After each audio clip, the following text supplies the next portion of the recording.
Hello friends, welcome to my channel Textile Talkies. I am just showing you the Epson Printhead S3200.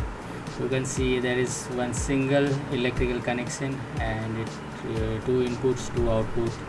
You can run two channels in a single printhead. The black cover is shown output and the open is input.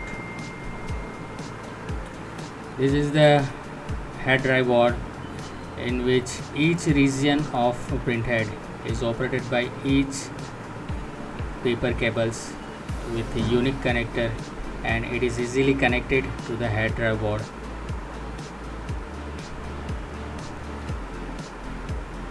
And the nozzles of the printhead is 3200.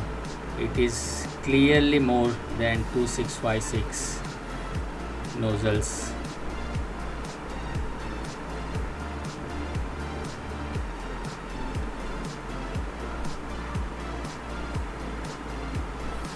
This is the unique connector that we have seen right now.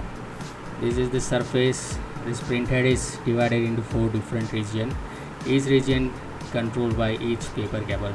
This is the machine in which such kind of printhead is installed. Stay tuned to my channel. Bye bye. Thank you.